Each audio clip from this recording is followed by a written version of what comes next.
Hello, welcome to Board with Paint. Today I'll be showing you how to paint Beastman from the Masters of the Universe Clash for Eternia board game. As in my other videos in this series, I've already prepped and primed the miniature, so why don't we get started. We'll begin with some Vallejo model color Ivory and paint the eyes.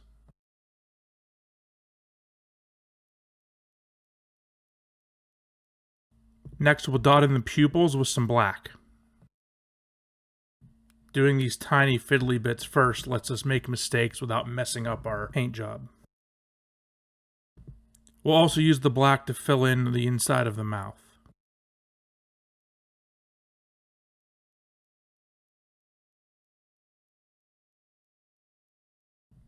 Now we'll get out the Skrag Brown from Citadel and use this to paint all of Beastman's skin. This includes the fur on his arms and legs, but not his majestic mane.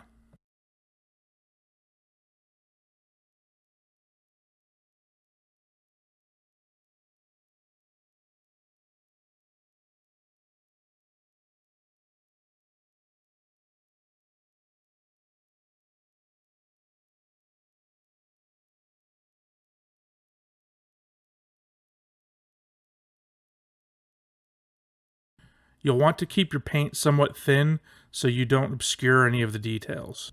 You may need a second coat if it doesn't cover that well.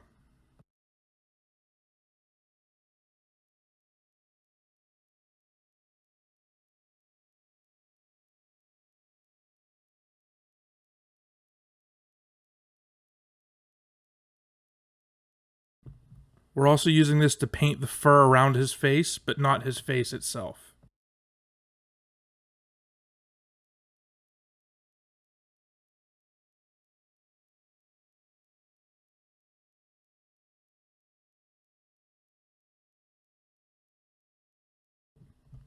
Now we'll paint the giant furry mane around his neck with Mephiston Red.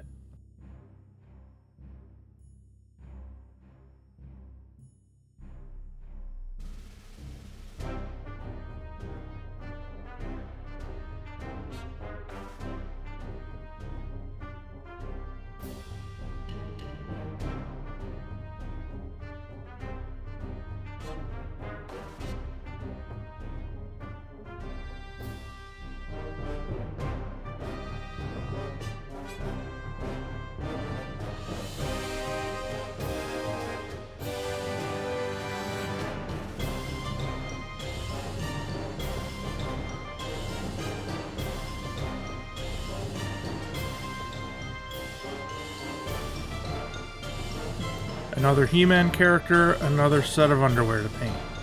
For this one, we'll use Ahriman Blue.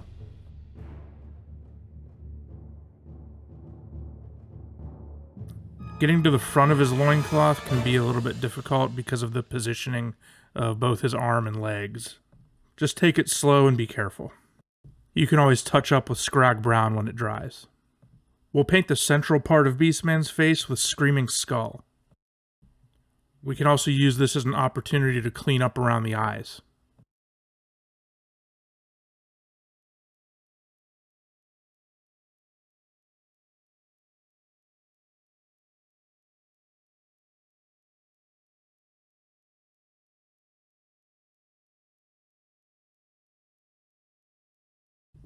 And don't forget to pick out his ear.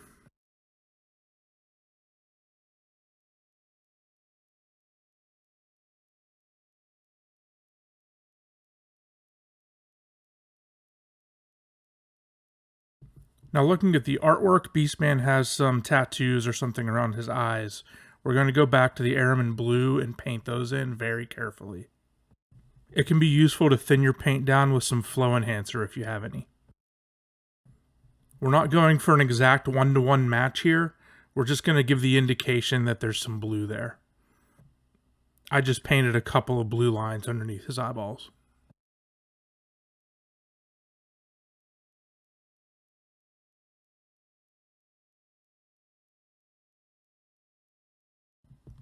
Also notice that his upper lip is blue as well, so we'll paint that while we have the blue out.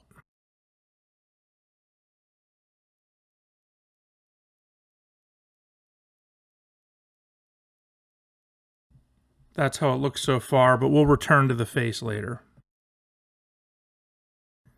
Now on to the highlights. I'm using Beherit Red from Scalecolor to add a highlight around the top of the mane. I'm not going for smooth blends or anything here. I'm just highlighting the upper portions of the fur while keeping out of the deepest recesses.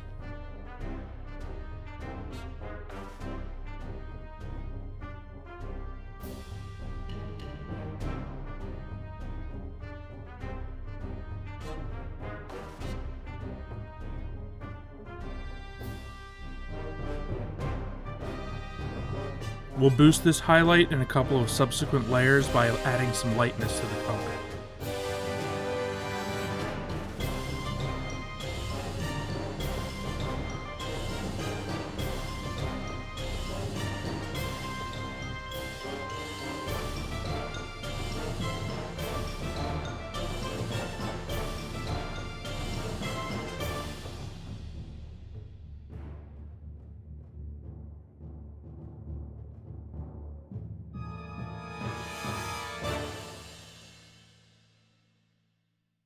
For the second highlight, I'm using Tiamat Orange.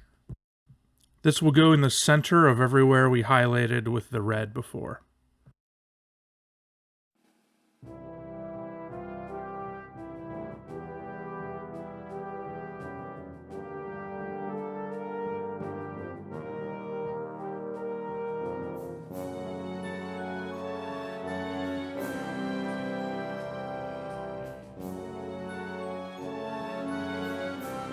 Now we'll do that again with Marduk Yellow, and now we're staying inside the areas that we painted with the orange.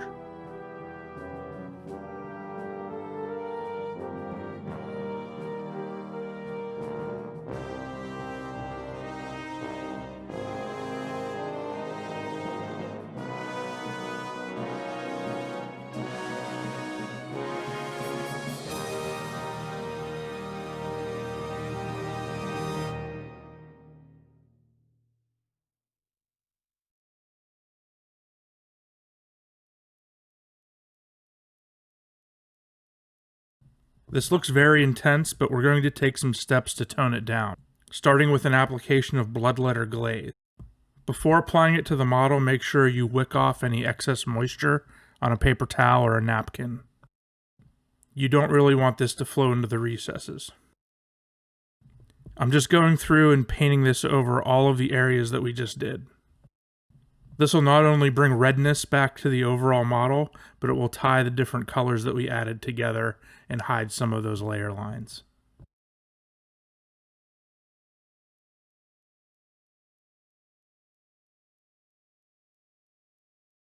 While we wait for that to dry, we can move on to highlighting the skin, starting with some Tiamat Orange. For the muscles, just highlight the tops. This is similar to the technique we used on the He-Man tutorial that I released earlier. At this point, for the furry parts of the legs, I'm just highlighting it as if the fur wasn't there. We'll bring out the texture later.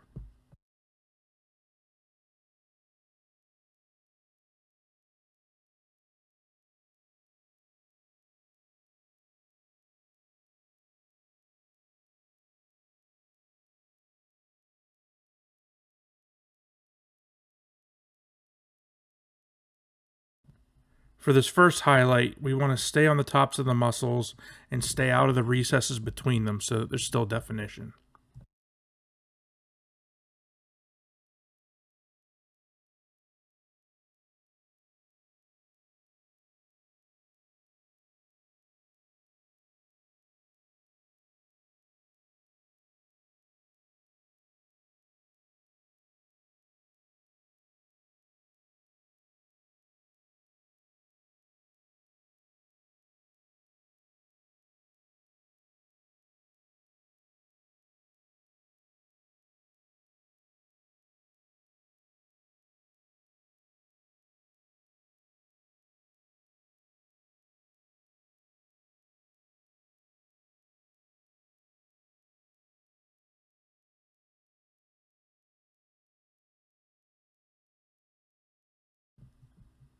Here I'm adding some highlights to the neck musculature.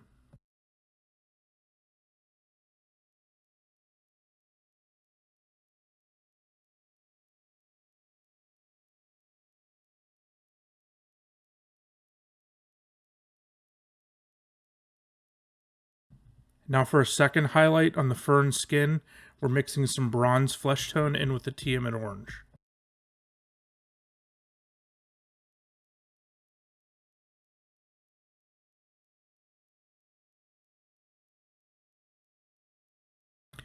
When highlighting skin of any color, I always like to mix in some kind of a flesh tone.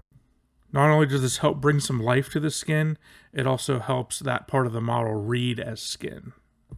If we were painting something that wasn't alive, like a zombie or a robot, we might avoid flesh tones for this reason.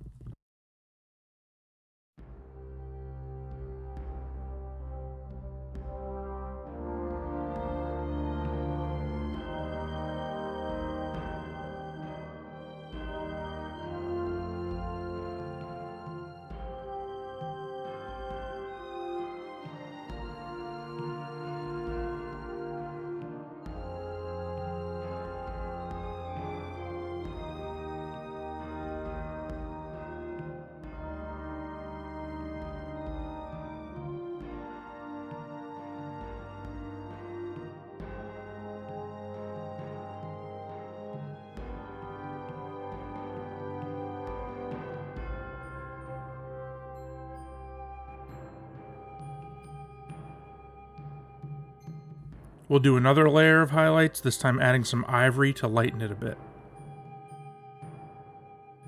If you keep the paint extra thin for your highlights, they'll blend in better with the layers below.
Now to help tie all the layers back together, I'm going back to the Skrag Brown base tone and mixing in some glaze medium with it and getting it very thin. We'll apply this over all of the skin to help get rid of some of the separation between layers. Again, just as before when we used the Bloodletter, you want to wick off your excess moisture so you don't flood the miniature. If the glaze starts to pool on one of the raised surfaces, just brush it off to the side or down into a recess to get rid of it. Make sure you finish up one part of the miniature before moving on to another, because you don't want to touch the glaze when it's partially dry. That will leave the dreaded coffee stains on the miniature, which we want to avoid.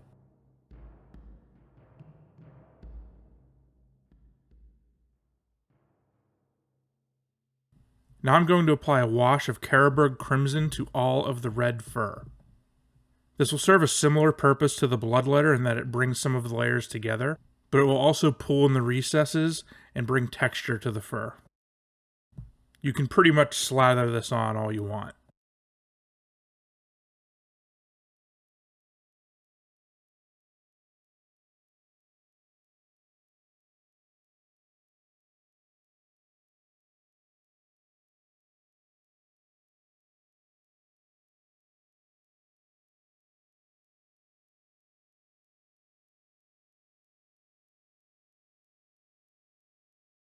While that dries, we can use Fuegan Orange to apply shade to the shadows of the skin.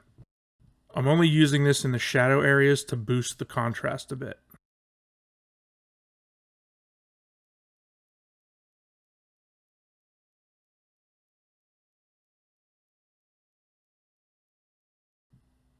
This can be applied to the orange fur just like we applied the wash to the red fur before. Again, this helps bring out the texture of the hair.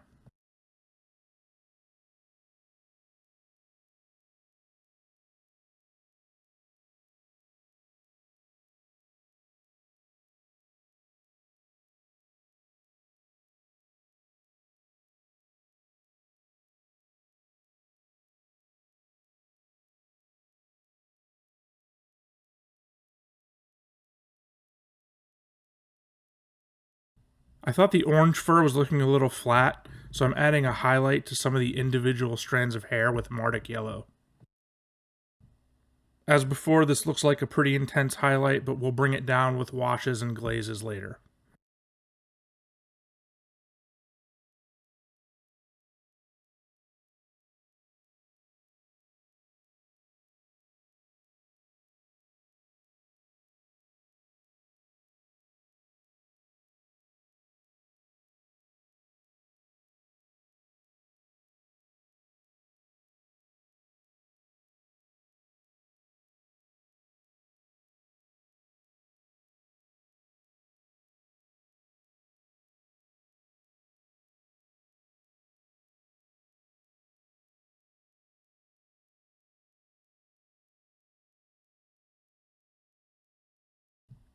I then decided to do this to the red fur as well to bring out the highlights a bit more.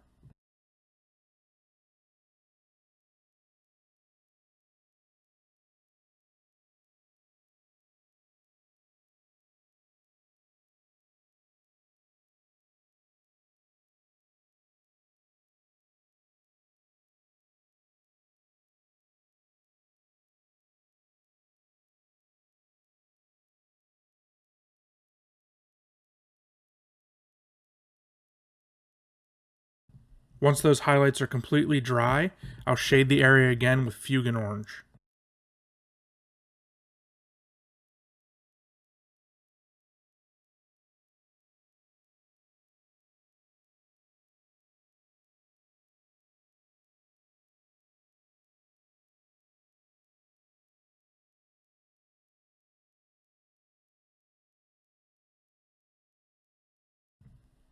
For the highlighted red fur, we'll go back to the Bloodletter Glaze and cover those areas again.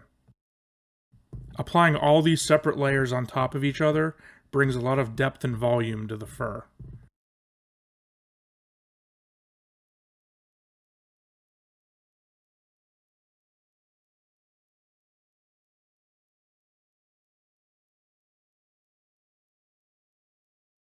Returning to Beastman's Speedos, we'll highlight that by mixing some Ivory with the base color Ahriman Blue.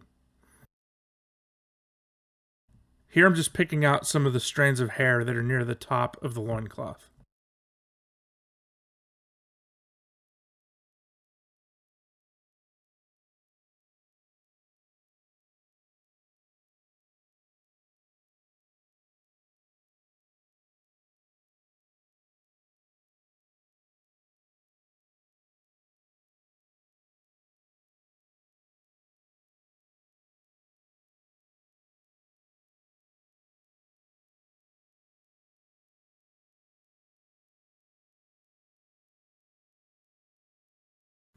While we wait for that to dry, we should be able to return to the red fur and apply another layer of Carroburg Crimson wash.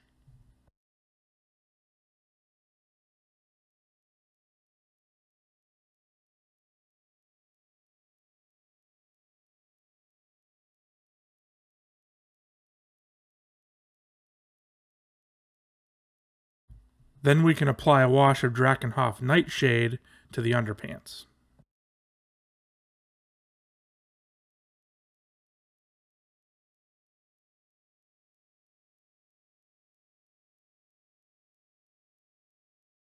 Now we'll paint Beastman's armor. For this series, I'm using true metallics, so to get the actual red armor, I'm mixing some silver in with the Mephiston Red. And I'm applying this to both shoulder pads.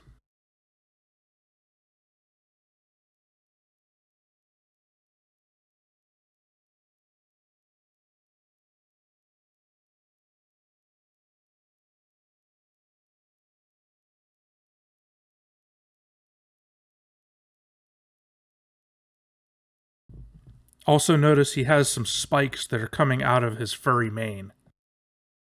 I don't think I understand what they're attached to, but I'm painting them with this metallic red as well. For a first highlight, I'll mix in some additional silver.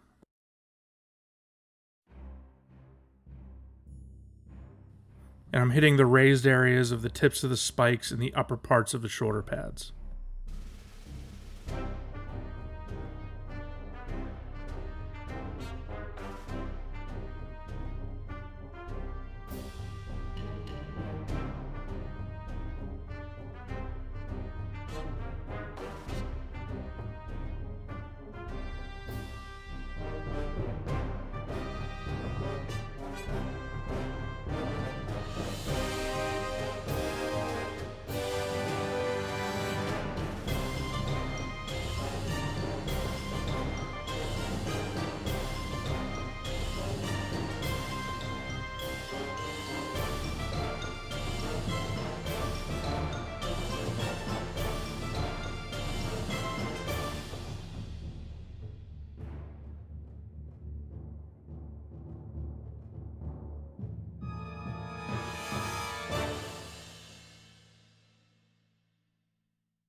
To shade the armor, I'm mixing in some Biel-Tan Green wash with our silver and red mix.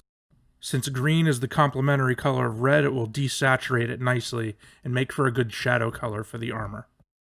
We can apply this similarly to a wash and hit the lower areas and recesses.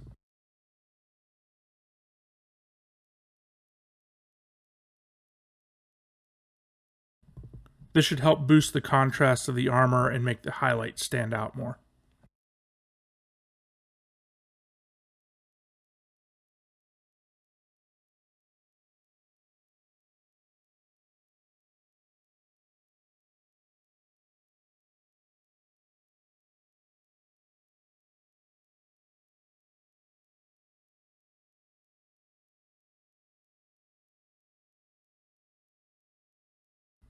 I'm using a mix of Ahriman Blue and silver to paint the medallion.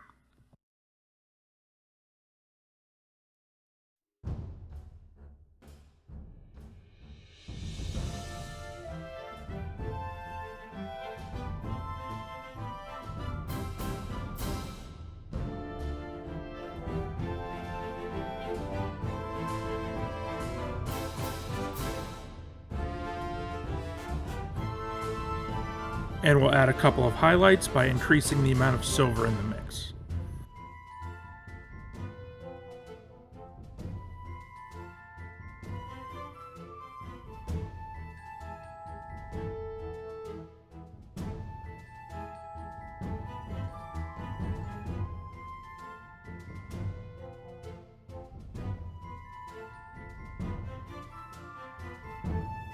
For the final highlight, we'll just want to hit some of the raised areas and put some glints here and there.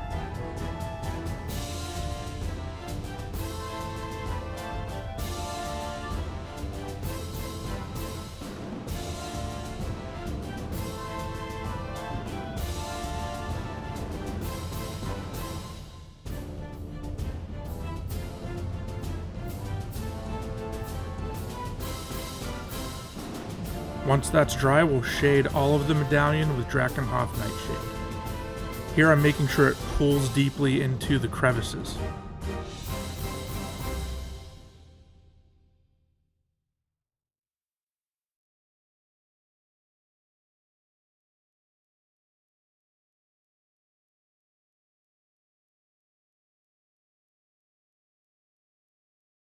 For Beastman's belt, we'll use Vallejo model color gold.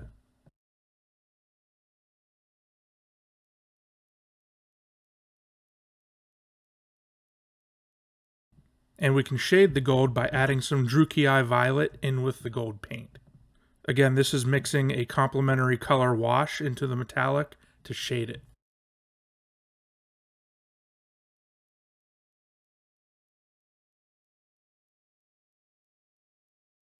At this point, I still wasn't too happy with the depth of the shadows on some of the orange fur, so I decided to boost the shadows a bit by mixing a wash of half Agrax Earthshade and half Fuegan Orange.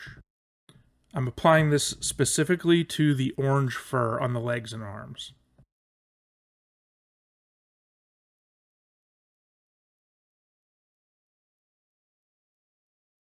I decided to boost the highlights even further on some parts of the skin, specifically the hands and feet. This is just taking the Tiamat Orange and Bronze Fleshtone mix that we were using before.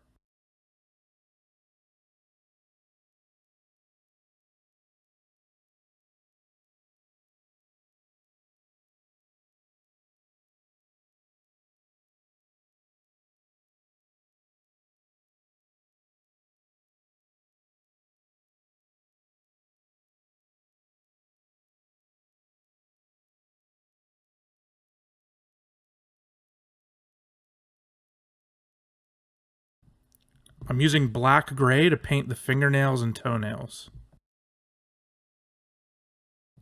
You'll also notice at some point off camera, I painted the wristbands using the same technique I showed you for the shoulder pads.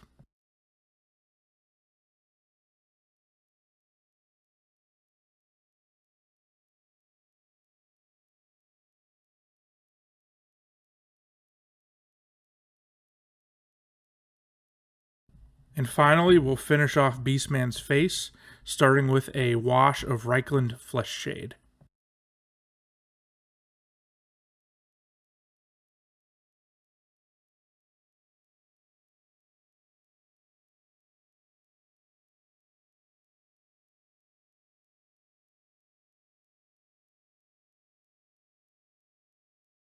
Now we'll add a couple of layers of highlight using Screaming Skull, which was the base color, and mixing it with some Ivory.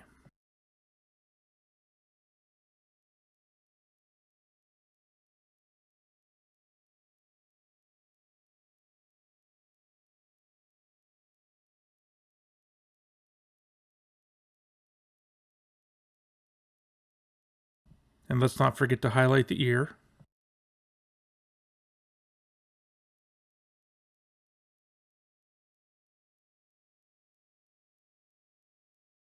Since we have the ivory on our palette, I'm now picking out the teeth.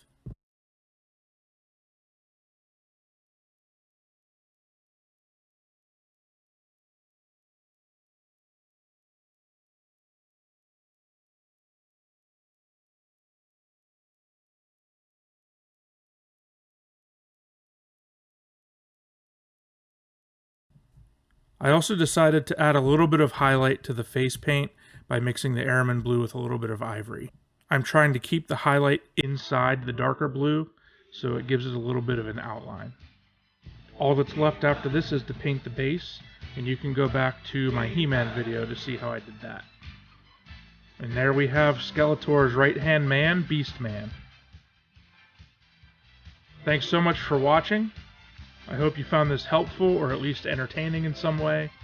If you did, you know the drill, like, subscribe, all that stuff. Thanks again, and until next time, happy painting.